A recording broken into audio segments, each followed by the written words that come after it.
Antes de iniciar el podcast de hoy, te invitamos a suscribirte a nuestro canal de YouTube para estar bien informado. youtube.com/artículo 66 NICA. Suscríbete y activa todas las notificaciones.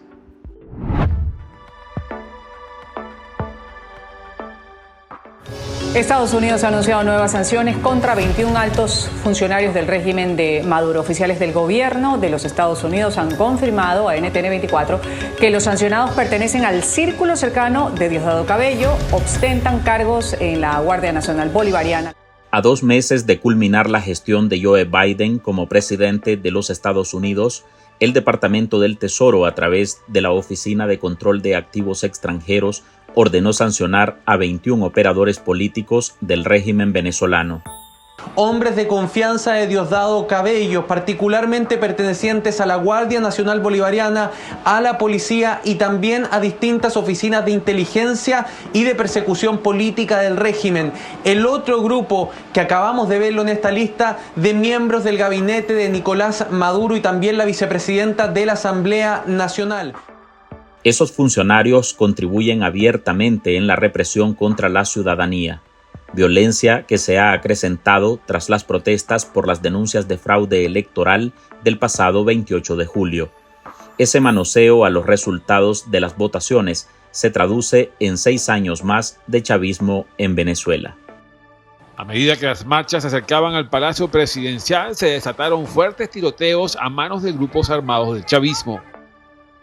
Los empleados de Maduro que Estados Unidos agrega a su lista de sancionados pertenecen al aparato de seguridad y otros conforman el círculo de poder del oficialismo en el que se ampara el dictador para sostenerse en la presidencia. Aníbal Eduardo Coronado, ministro de la presidencia de Nicolás Maduro. William Alfredo Castillo, que ha sido viceministro de las políticas antibloqueo de Nicolás Maduro. Ricardo José Méndez, que ha sido vicepresidente para la planificación de la oficina del vicepresidente desde el año 2014. Estados Unidos argumenta que esos funcionarios de la Guardia Nacional Bolivariana, a los que el 27 de noviembre incorporó en su lista de delincuentes internacionales, son los mismos que empuñaron y utilizaron sus armas de fuego para reprimir a los manifestantes, arrestar y golpear a menores y llevar a cabo detenciones arbitrarias. Con algunos fallecidos en los enfrentamientos. Maduro intenta afianzarse en el poder tras un resultado electoral cuestionado que prolonga su mandato 6 años más. Dentro de esa guardia hay miembros de la Policía Nacional Bolivariana, la Milicia Bolivariana, el Servicio Bolivariano de Inteligencia Nacional y la Dirección General de Contrainteligencia Militar.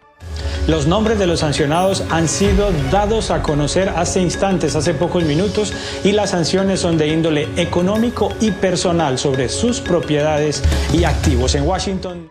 Y si se trata de poner nombres y apellidos a los nuevos sancionados, en la lista destacan los jefes del Servicio de Inteligencia Alexis José Rodríguez Cabello, del general Javier José Marcano Tábata y el general Rubén Santiago.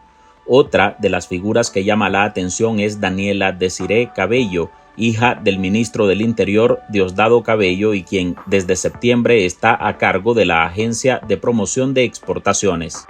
Daniela Desiree Cabellos ha servido como presidenta de la Agencia de Promoción y Exportación de Venezuela. También aparece el ministro de Asuntos Penitenciarios, Julio José García, quien está en el gabinete de Nicolás Maduro y, como les decía, la segunda vicepresidenta de la Asamblea Nacional, América Valentina Pérez. Esas sanciones implican el bloqueo de propiedades y suspensión de entrada en Estados Unidos por ser funcionarios actuales o anteriores del régimen de Venezuela. Al agregar a estos 21, el número de sancionados en ese país se acerca a los 2.000. Freddy Alfred Nazaret Náñez Contreras, que es ministro del Poder de la Gente y Comunicaciones del gobierno de Nicolás Maduro. Maduro reaccionó horas después. Despotricó contra lo que su administración llama agresiones. Las tachó de ridículas y para salir al paso, haciendo como si no le afectara esa orden contra sus cómplices de la represión, afirmó que condecorará a esos funcionarios. Cualquier parecido a lo que decían en Nicaragua los cómplices de Daniel Ortega es pura coincidencia, aunque ahora estén tratando de aprobar leyes para capearse de esas sanciones y se declaren hartos de esas condecoraciones. Y le voy a colocar la condecoración que estoy creando con el nombre de los 200 años de la gran victoria de Ayacucho a cada uno de estos hombres, de estos seres que han sido hoy agredidos. Hola, soy Álvaro Navarro y hoy en el podcast Ahora de Artículo 66 le presentamos: Biden se despide del régimen de Venezuela agregando a 21 funcionarios de Nicolás Maduro a la lista de delincuentes internacionales. Marlin Balmaceda contactó con un activista y miembro de partido político en ese país suramericano que hoy nos explica qué representan esos sancionados para los venezolanos y las implicaciones que trae esta medida para la dictadura de Maduro.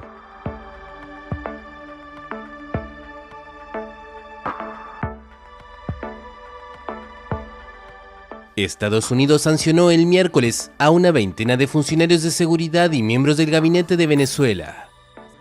El nuevo paquete de sanciones de Estados Unidos contra altos funcionarios de la dictadura de Nicolás Maduro llega en medio de 3 fechas clave.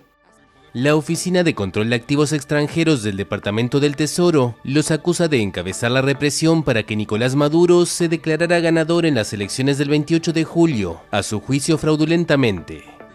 La primera, han transcurrido 4 meses exactos desde el fraude electoral en Venezuela, donde Maduro y sus cómplices proclamaron falsamente su victoria y violaron los principios democráticos, dice Estados Unidos. Y vamos a ganar, por las buenas o por las malas, vamos a ganar, siempre a ganar.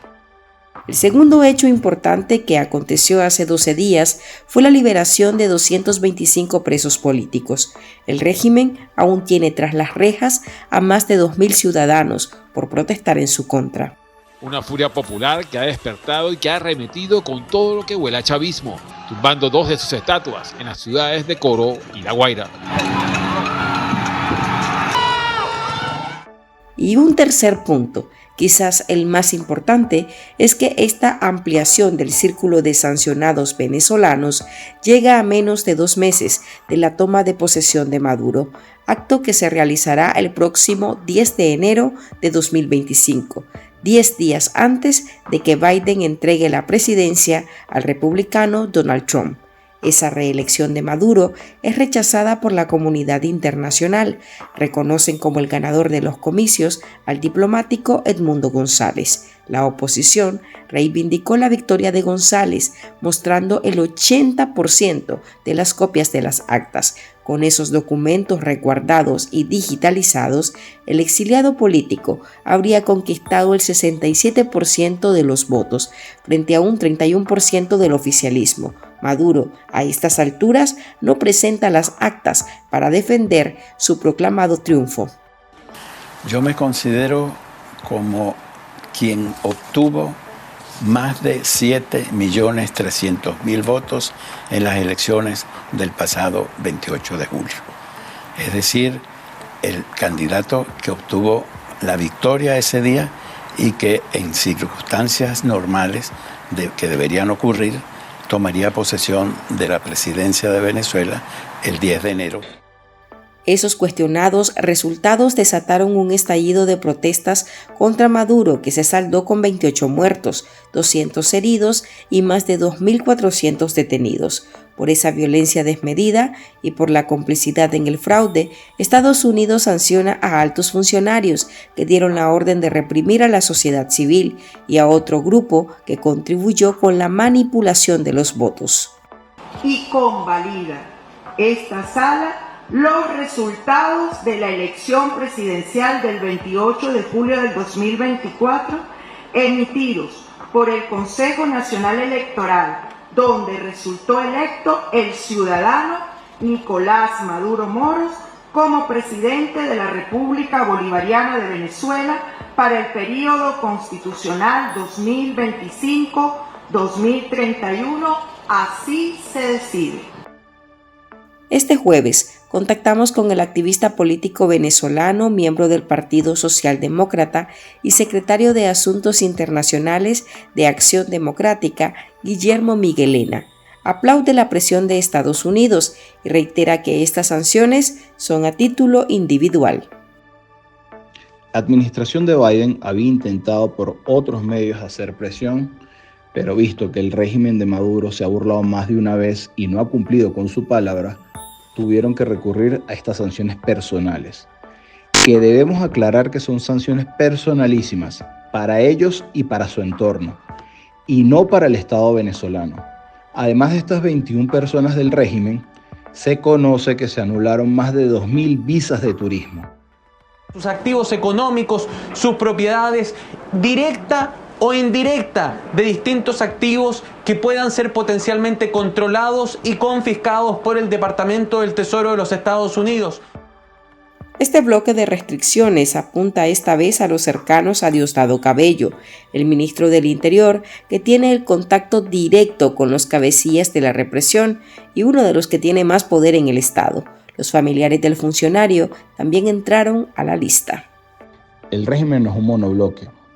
Hoy hay varias facciones trabajando y cooperando en sintonía, sobre todo para mantenerse en el poder como motivo fundamental de supervivencia.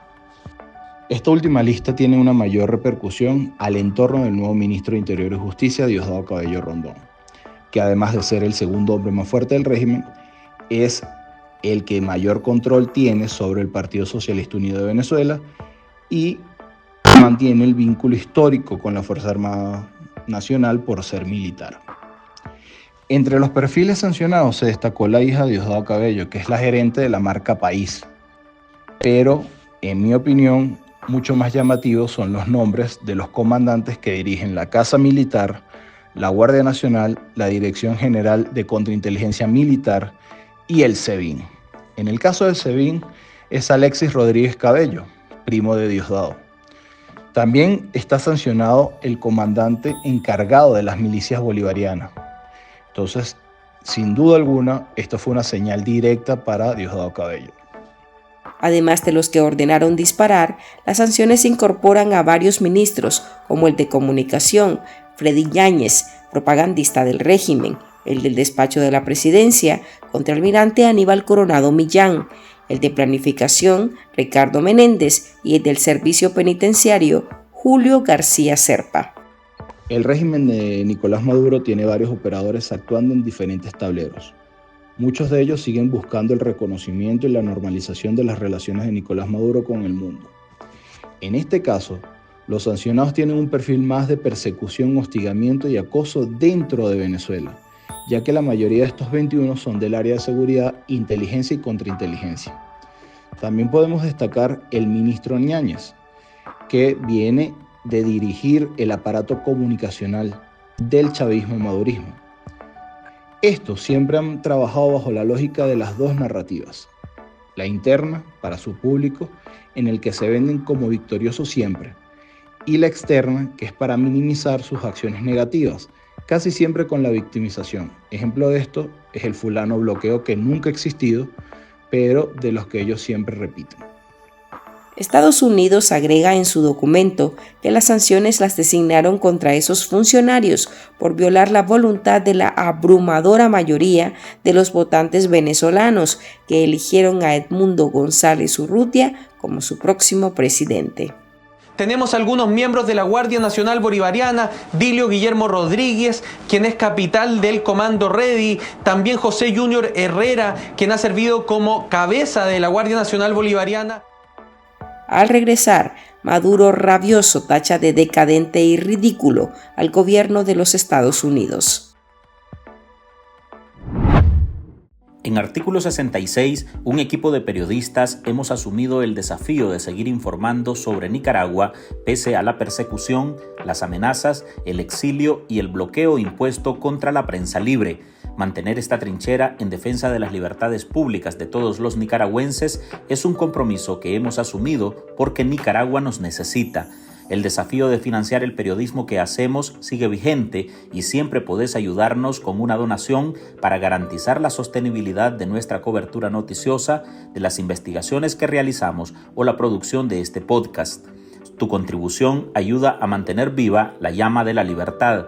No nos dejes solos. Unite a nuestro programa en articulo66.com/donar y contribuí con lo que te sea posible. Toda ayuda, sin importar el monto, es infinitamente vital para nosotros. Recordá articulo66.com/donar. Muchas gracias. También en contra de Maduro, derribando y quemando sus imágenes en vallas y publicidad en las calles. El régimen de Maduro olía las sanciones, afirma Miguel Lena, nuestro invitado de hoy. El 16 de noviembre, de forma sorpresiva, ordenó la liberación de 225 detenidos por razones políticas, aunque en las cárceles de la tiranía chavista aún quedan cerca de 2.000. Esos, ahora excarcelados, fueron apresados por ejercer su derecho a la protesta y manifestarse contra la reelección de Maduro. Maduro y su gente sabían que estas sanciones venían. La administración de Biden se las había avisado. La liberación de estos 200 presos responde más a la amenaza de la investigación de la Corte Penal Internacional llevada por el fiscal Karim Khan. Debemos recordar que Maduro y Diosdado usan la política de la puerta giratoria, casi la del 1 por 1. Liberaron estas 200 personas, pero aún quedan 1.800 detenidos, donde hay civiles, políticos, activistas de los derechos humanos, militares y policías. En el caso de Acción Democrática, el partido al que yo represento, tenemos más de 8 detenidos arbitrariamente. Y el fin de semana pasado se sumó uno más, la del ex gobernador de Nueva Esparta, conocido también donde está la isla de Margarita, que desde el sábado en la mañana fue detenido y hasta el día de hoy no sabemos nada de él. Prácticamente un secuestro. Si no fuera tan serio el tema de las agresiones a través de las llamadas sanciones, yo diría que es risible y ridículo lo que han hecho. Me atrevería a decir que son unos ridículos. El dictador se exacerbó por las sanciones. Entre los 21 hay 15 militares. Sus ataques son una muestra del golpe económico que le causan estas medidas al régimen venezolano. Es evidente que Nicolás Maduro y los demás jerarcas del régimen iban a tildar estas sanciones de ridículas, porque es parte de la narrativa interna que deben mantener para su público y sus aliados. Pero es evidente que sí les afectó y que sobre todo a Diosdado Cabello lo presiona para que mantenga una conducta distinta, cosa que no va a ocurrir. Lo más probable es que aumente la persecución y la arremetida hacia la oposición democrática. Maduro asumirá el mando del país por tercer periodo consecutivo. Se entronizó en el poder desde 2013, tras el fallecimiento de Hugo Chávez. El actual mandatario se autollama heredero de Chávez, con el control absoluto de los poderes del Estado. Maduro espera permanecer en la presidencia, pasando por encima de las leyes y esquivando las sanciones. De eminentes hombres de nuestro país. En su desesperación, la Asamblea Chavista aprobó este jueves una ley que receta la pena máxima de 30 años de prisión e inhabilitaciones prácticamente vitalicias para ejercer cargos públicos para castigar el respaldo a sanciones internacionales contra el país. Una muestra más de su autoritarismo y del golpe al bolsillo y al funcionamiento del régimen, producto de esas medidas. Hasta aquí llegamos con esta edición de nuestro podcast Ahora de este jueves. Gracias por compartir en todas sus redes sociales y recuerde que en Artículo 66 seguimos comprometidos con investigar la corrupción y publicar los hechos que nos afectan como país. Usted lo puede hacer con nosotros. Su aporte a este medio de comunicación es valioso y puede dejarlo en articulo66.com/donar. Soy Álvaro Navarro, nos oímos en el próximo episodio.